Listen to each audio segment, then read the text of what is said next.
ne Macky Sall mën na nekk candidat Union africaine porte candidature am. si li nga xam ne mooy secrétaire général bu Nations Unies pour man loolu injustice la le fait que mu nekk ko rek pour man injustice mondiale la. bu ko nekkee injustice même buñ porté candidature am Union africaine porté ko ak yeneen dëkk sax Sénégal bokk si ñi nga xam ne dañ koy jàppale ngir mu nekk secrétaire général bu Nations Unies pour man loolu injustice mondiale la. parce que xam nga pourquoi mooy. kat mooy Macky Sall. Macky Sall bi nga xamante ni tey ay plainte yu bëri tegu na ci kawam au niveau international. tey boo demee Nations Unies boobu ay sénégalais dem nañ ba foofu ñuy manifester ngir lan contre li nga xam ne moom moo doon am ci dëkk bi.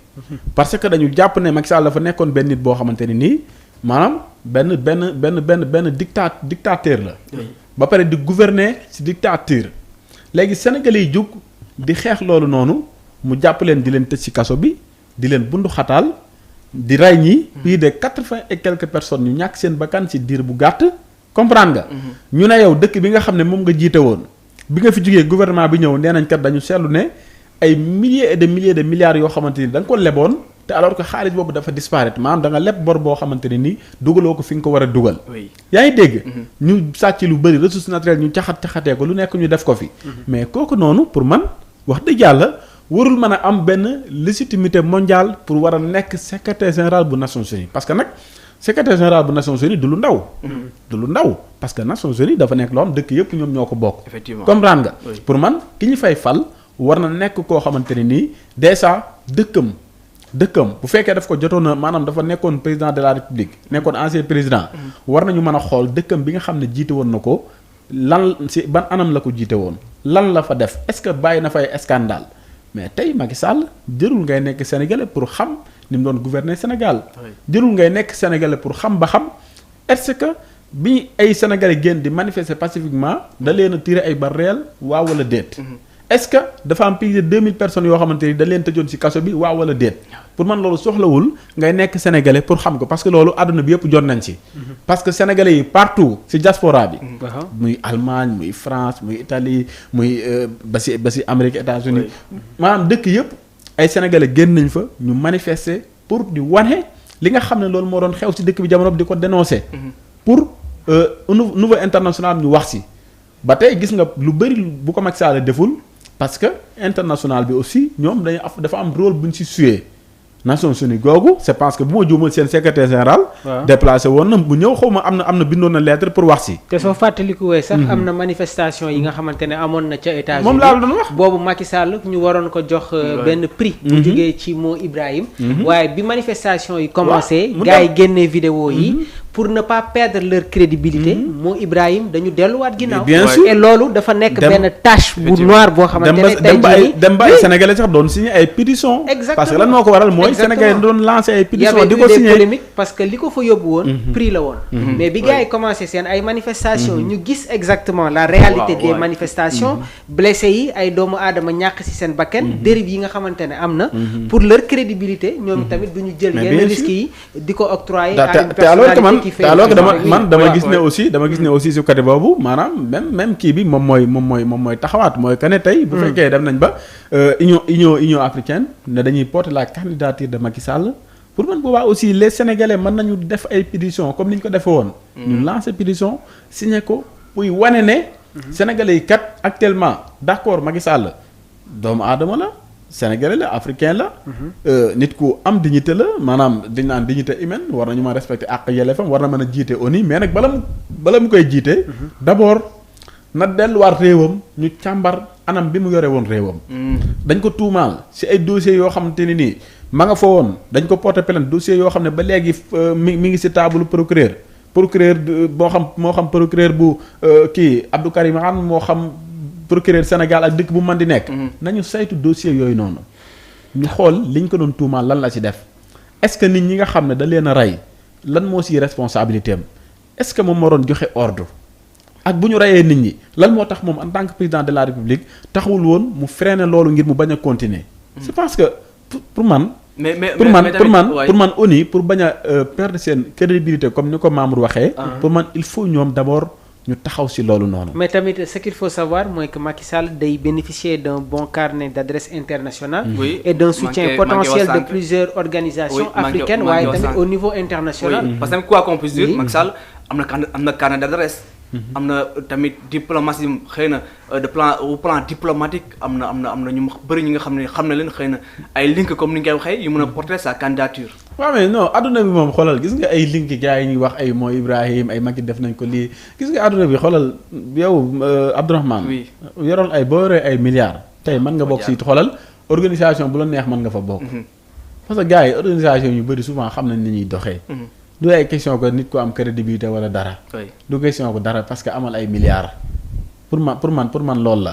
tey Macky Sall nag mën na ci bon parce que Macky Sall avant aussi muy wàcc muy jóge ci réew mi nekkoon président bu Union africaine. effectivement nekkoon nag je pense que bu ma juumul diggante 2021 2000 kii la ko doon. nekkoon na ko même fekkee benn at sax.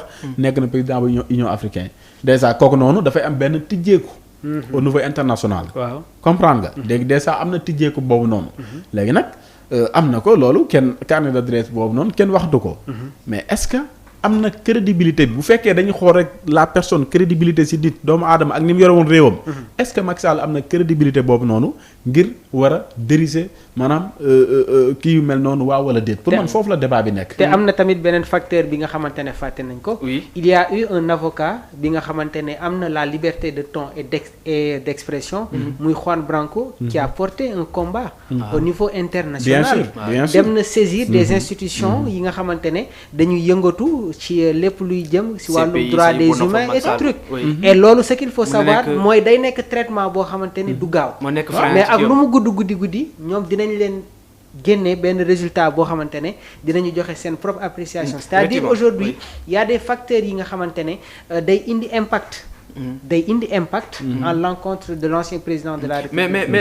mais am nañu aussi ñu xalaat que ne Macky Sall si toutefois mu porté candidature am wala mu déclarer sa candidature day nekk aussi une bonne chose pour l'Afrique notamment pour le Sénégal tamit ñu am un fils du pays wala un fils africain bu dem nekk au sommet des Nations Unies quand même. non mais Abdourahmane tout dirigeant soo serviree sa dëkk ba pare. ba mu jaar yoon da ngay bëgg a dem servir au niveau international. bien sûr. mais balaa ngay dem di servir international. yow li ñu la dénk li ñu la jox. c'est-à-dire c'est un héritage. boo xamante ne da nga koy léguer. gis nga si vous vous souvenez de la dernière fête de l'indépendance. dañu jël ay xale dugal leen ci oto. oto Senghor romb. oto Abdou Diouf romb. oto Abdoulaye Wade romb. mais moom. après indi na benn réaction ne ni oto yi di rombee nii. man tamit noonu laay rombee c'est-à-dire c'est un héritage boo xamante ne dañ la ko jox. dañ la ko légué nga war ko conserver pour les générations futures. mais si histoire politique du Sénégal. acharnement yi nga xamante ne am na tey jii sur des personnalités politiques. certains parleront de Mamadou Dia mais ce que Ousmane Sonko a subi. en termes d'injustice. ce que le Sénégal a subi en termes de dérive mais ban pouvoir. moom moo dund loolu noonu ci ay manifestations les alternances se sont succédés. mais li am diggante 2021 Abdourahmane ak 2024. non kenn mësu ko gis. ci histoire politique du Sénégal. léegi nag le résultat final a été défini par cette population sénégalaise qui est restée sur le terrain. mener un combat bi nga xamante ne suñu amoon tamit tuuti doute ci wàllu boobu rek du ñu yegg ci processus bii nii. moo tax man li ma foog sax mooy tey jii nii. am na fenn foo xamante ne soo fa yeggee da nga war a defaraat sa image. le président Sall bëggoon na defar loolu. mais moment bi mu duggee ci concertation boobu. dafa xawoon trop tard. il a essayé de rentrer en contact ak le tandem Diomaye Sonko. teg ay critères si kaw table bi y a eu des discussions mais tey jii nos nouveaux dirigeants am na leen loo xamante ne accepté wuñ ko. et loolu moo leen permettre tey jii nii ñu ibbi brèche bi. léegi nag je pense que aujourd'hui am nañu ay autorités yoo xamante ne ci wàllum justice xam nañu exactement nan la ñuy doxee et je dis encore une fois si on doit situer des responsabilités sur certains dossiers gëm naa ne ñii dinañ dem au bout et au finish dinañu am un résultat boo xamante ne mën na bett ñu bëri pour man xel sax xam nga pour man xel moo nanguwul tey bu fekkee dañ ne Nations Unies dafa nekk kuréel goo xamante ni nii dafay fexe ba maanaam climat social am dafay xeex maanaam fexe ba justice sociale am nga xam ne àdduna bi yëpp tolloo kenn du ëppale sa moroom nit ñëpp ñu tolloo ay droit ak yelleef pour man bu fekkee loolu moo ko tax a jóg léegi est-ce que moral mën na nangu ñu ne la benn nit boo xam déjà dafa am ay plainte fan la ko am yemul ci dëkkam dañoo def ko am CPI Cour pénale internationale. est-ce que aussi xel mën na nangu koo xam dañ ne la ay dafa am ay dossiers yu ñu ko tegal Cour pénale internationale avec des preuves à l'appui. ñu ne la kooku noonu aussi. dañ koy jël jox ko secrétaire général bu Nations Unies pour man loolu aussi xel mënu ko nangu. bu ñu xoolee logique pour logique. te Ousmane moo tax sànq foofu j'ai bien insisté. gis nga le traitement des dossiers. au niveau de la CPI day jël temps.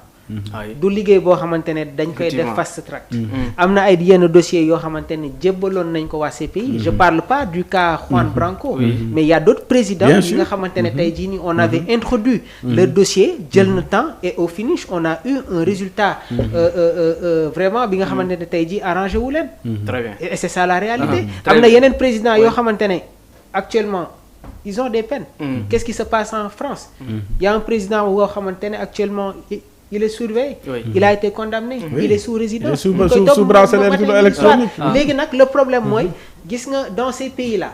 on applique les principes de base de la démocratie. ci dëkk yooyu noonu. moo tax peut-être procédures yi day xaw a. du xaw a sax jël temps tuuti. mais actuellement nag en Afrique il y a une certaine réalité. et concernant la procédure bi nga xamante ne moom mooy incriminer un ancien président. il faut que mu jël un temps pour pouvoir vraiment donner un résultat. en tout cas Waly Diouf Bodiang moom daan na réagir ci mbir moomu la nee na il faut être africain pour imaginer un seul instant qu'un fugitif ancien dictateur sanguinaire peut diriger l'ONU loolu nag moom mooy la réaction de Waly Diouf Bodiang sur YouTube aussi. Adji Sy nee na noo koy interpréter Ousmane. waaw dañ si ñëwaat léegi. sur YouTube Adji Sy nee na nous n'avons rien à crier à cirer de sa candidature. Nous l'attendons de pied ferme ici au Sénégal pour qu'il rende compte donc loolu moom mooy. commentaire Adji Sy moom tamit waaw mer na moom. dégg nga tamit Adji mergaan si moom la nekkoon. Adji Sy non Adji Sy benn internaute la. ok ok mais bien sûr mais li wax mooy dëgg parce que pour man avant nga naan da ngay dem di nekk leneen bitim réew d'abord. mais da ngay fexe xam nga parce que gis nga defar sa image xam nga fan la commencé. mooy d'abord réew mi nga xam dañ la koo dénk. jox la ko si njekk ak teraanga. defal la teraanga bu rëy nit ñëpp booloo nekk benn. nit ñëpp dem voté ji nga dem deuxième tour. ñu fal la opposition bi yëpp dajaloo ci sa ginnaaw ba tey nga mën a gagner élection yi ñu fal la. nga ñëw 2019 mais bu fekkee 2019 am na ay sàcc élection dama gëm ne am na mais en tout cas ak lu mën di am. falu nga nee nga yaa falu yow lañ fal. mais pour man kooku noonu nga ay nit ñàkk seen bakkan ci durant bi nga yore woon gouvernement bi. nga tëj ay nit ñu tuumaal la affaire yu nekk ñu tuumaal la complot. contre sa opposant bi nga xam ne mooy sa principal opposant pour man kooku noonu bala ngay defar sa image au niveau international d'abord da ngay defar sa image ci sa réew bi nga xam ne yaa ko jiite woon mooy d'abord li ñu lay tuumaal nga nangu rànd ñëw ñu xool est-ce que yaa ko def wala defoo ko bu fekkee ne sa gis nga sa justice su réew bu la xasee ba seetal ba laver la xoolal beneen justice boo dem au niveau international mën nga am 1000 sens pour mu setal la mais is bu fekkee yow sa réew si boppam sa si su réew donc dañ la tirimal te yemul si loolu tey ñu ne la Macky Sall moment bi may wax yow nii doomam foofu laa bëggoon ñëw doomam ñu ne la sa doom crimes financiers dañu ko topp si crime financier dañ ko topp si association de malfaiteurs dañ ko topp si détournement de deniers publics maanaam xaalisu askan bi ça c'est les crimes waaw financiers mais kooku sa doom crime financier ñu koy toppee sa doom mais waxuma laa yow te sa doom nee na li ñu koy toppee yow yaa ko may. yow noo ko amee ba ko koy may. léegi il faut parce que bu ñu koy wax sax yéen parfois Sénégal dañuy dem ba jàpp ne da nga soxor moo tax nga koy wax. xëy na da nga am haine contre Macky Sall mais non du loolu. parce que aussi il faut ñu xam ne képp koo xam ne dañu la dénk.